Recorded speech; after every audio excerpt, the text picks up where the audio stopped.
From the Daily Mail, what triggered Joe Biden to lose his temper at TikTok star and threaten to throw his phone at a White House party as the president scrambles to earn love from influencers? How about we just get rid of that what and write Israel?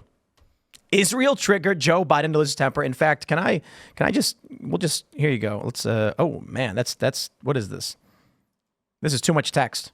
Okay, I normally like to change the headlines by inspecting, but I don't know what they're going on with their inspection. So this is the gist of it. Here's the video. As a member of the press, my name is Jonathan Katz. I actually live in Charlottesville. Oh, do you really? Yes. And I'm wondering why. So you made a statement the other day about the student protesters on college campuses, Yes. in which you basically remarked that they were anti-Semitic protests.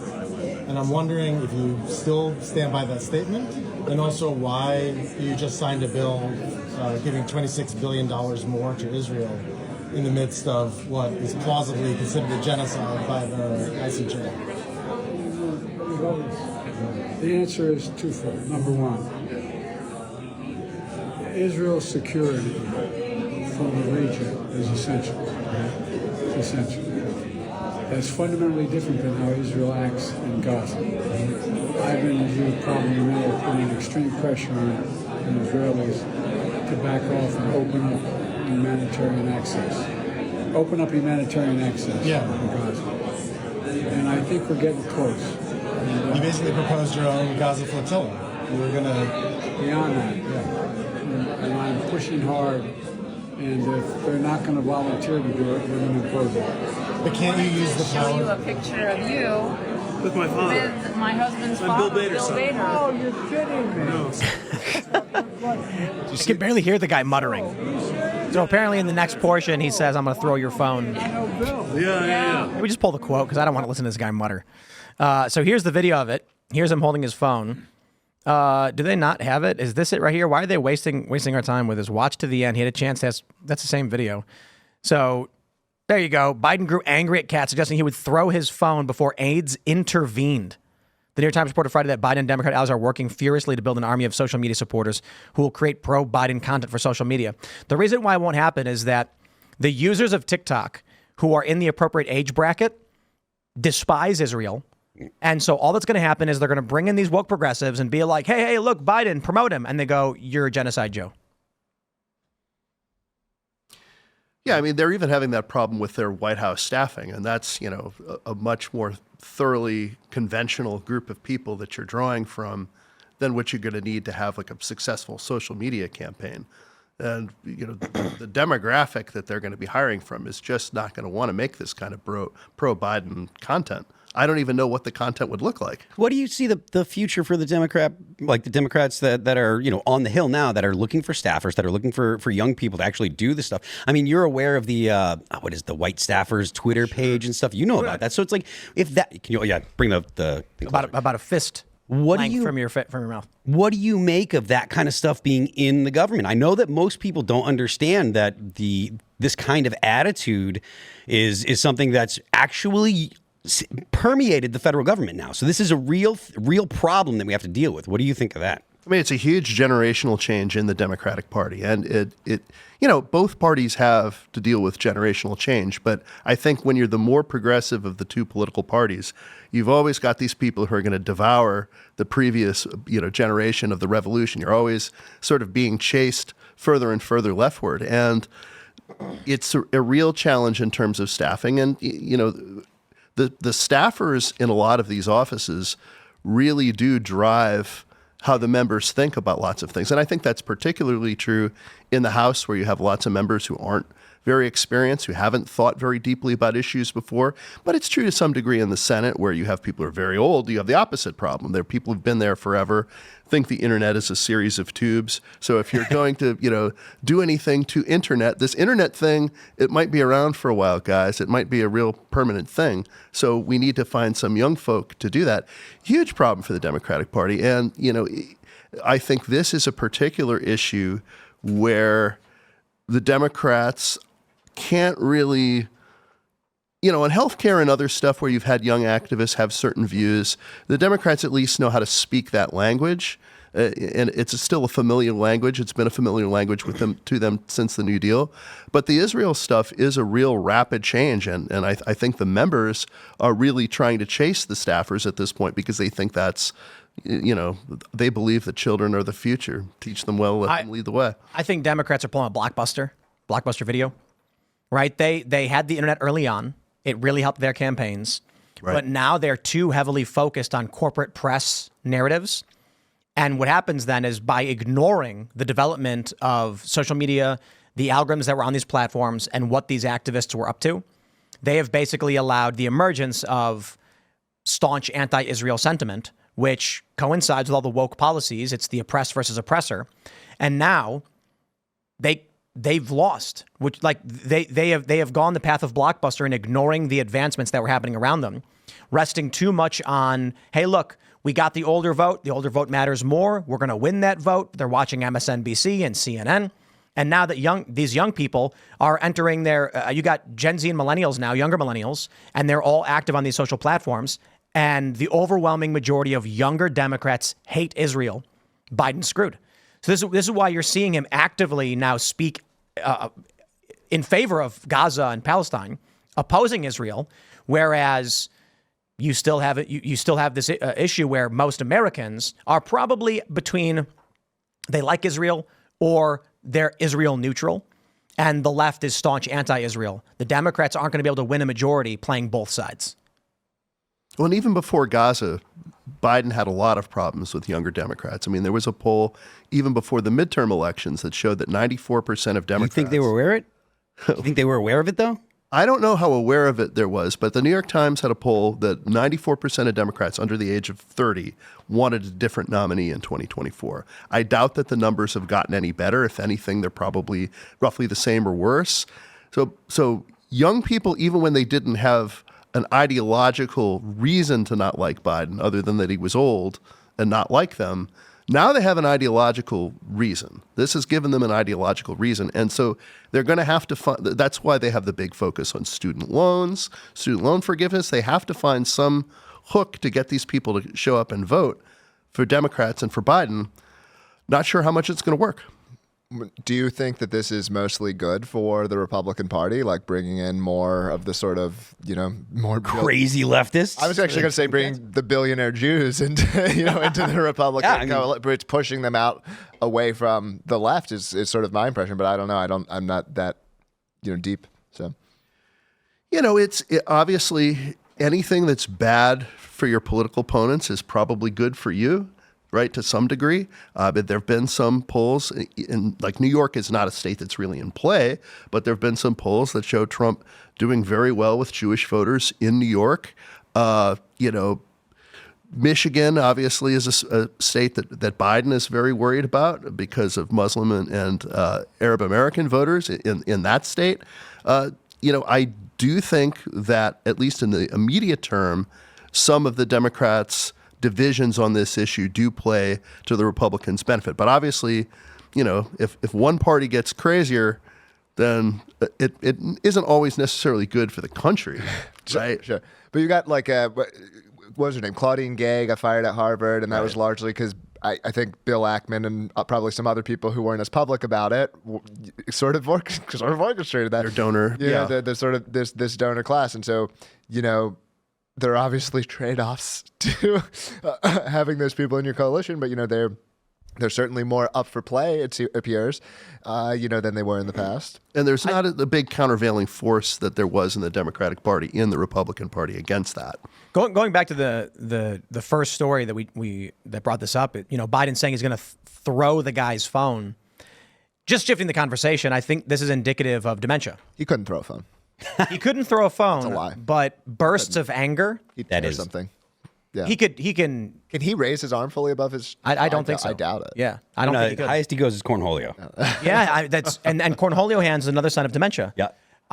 So they say bouts of anger are a result of frustration, loss of temper is a sign of dementia. It's imagine this. The way I'm sure everyone's had an experience where the word is on the tip of your tongue and you just can't remember it. It's frustrating. You're like, oh, what's that word? Why can't I think of it? No. Now imagine that's your day every 5 times an hour. You're struggling to remember things and you're like, I can't remember what I was just doing. You say the wrong country. You're getting frustrated with yourself. Then some dude walks up to you and says, I want an answer on an extremely complicated and difficult political subject. Right now, I'm recording you. Yeah, the rage is not because he's demented. The dementia limits his capacity. He can't think about how to respond. He knows he can't remember. He knows he can't give a good answer. And he's just been put in a position where he cannot lift this heavy object. So he snaps. Throw your phone. Well, it actually makes me want to vote for him a little bit, though. Because we're trying to tear down barriers. We're seeing new classes of people become president, and we haven't had an openly demented president yet. And let's tear down that barrier. He's here. Well, we didn't know. It wasn't as obvious. Now everyone knows. So now we can really say and prove that a mentally deficient man, a literal retarded man, can become, can be president. They can be president too. And so that's a chance for people who want to show that's possible. Biden had to end his first presidential campaign 37 years ago because a guy came up to him, said things he didn't like, and Biden had to yell at the guy, number one, and number two, try to convince the guy he was much smarter than him by inventing all of these academic credentials that he didn't have. And so, even as a relatively young man, he was yelling at people to get off his lawn, and it was sort of a political problem. Not going to get better with age. That was in 1988 when he was running for president? It was in 88. He didn't make it all the way to 1988. So it was for the 88 cycle, and he's yelling at a voter in 1987, and, they found out even the stuff he was yelling at the guy wasn't true. And wasn't he found liable for plagiarism, and that's why he dropped out of the campaign in 88? He also had been giving some speeches that were actually speeches from the British Labour leader Neil Kinnock, talking about being a young coal miner boy and all this kind of stuff. And so even some of the tendencies that Biden has now have been sort of long-term tendencies, but they really just get worse if you're old and you're sort of slower and the jokes don't come as freely and the backslapping seems a little more awkward. But I mean, some of this stuff is just sort of, taking the Amtrak to all of these historic events that maybe didn't really happen. Biden has had a lot of these tendencies for his entire political career. Having him as an 80-something-year-old man as president, it's really kind of terrible. There's this guy, someone was mentioning part of the reason why people can get demented in later life is because they have a lot of secrets and they're just constantly forcing themselves to shut their own thoughts down because they don't want to accidentally tell you their secrets.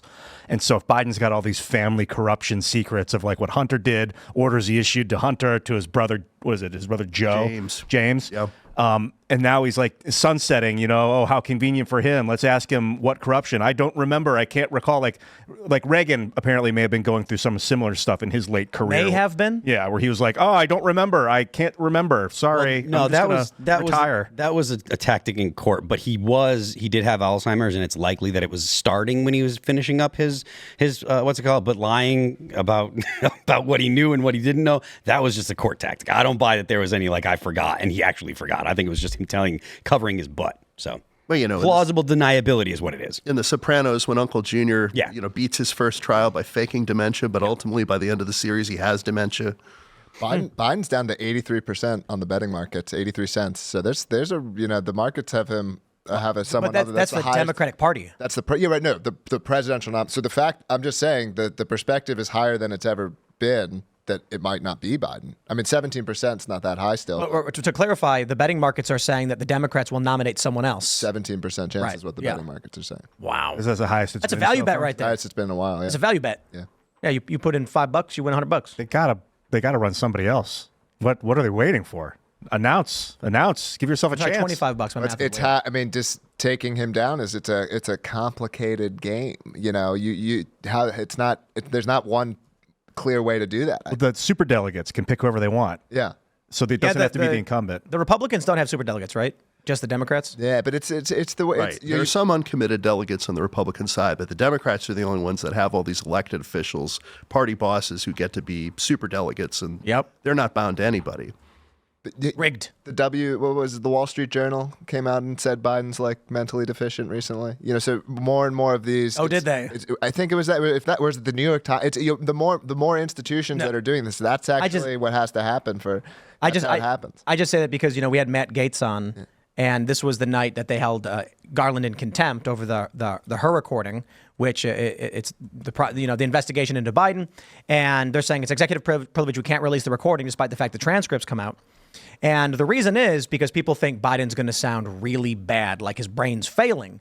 And, Matt was just like, really, do we really need that recording? The man appeared to have crapped his pants on stage at D-Day. There's nothing on that tape that's going to be worse than anything we've already seen from the man whose brain does not work. And I'm like, that's true.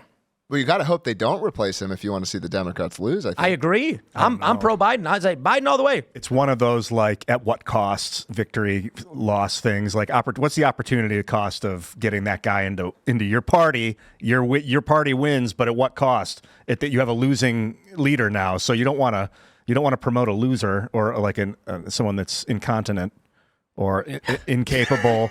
Or someone that's going to misunderstand incontinence mental. does come and go, That's not a consistent. That's true. constant, And I'm just assuming he's incontinent. He might not be. I think he's just looking for a chair. I don't. That's my guess. Makes no sense. The chair's right behind him. know. Everyone is standing. That's the dementia. You didn't know. Here's the issue with the whole D-Day thing. Okay, let's just stop and try and be rational, logical, and do some math. There's 4 people standing up. They are to be standing for the beginning of the ceremony. There are chairs right behind them. Joe Biden does a weird squat with a grimace, stretches upright a little bit, and then squats down again. The first thing I thought was, is he pooping? Like, this is like a weird thing to do.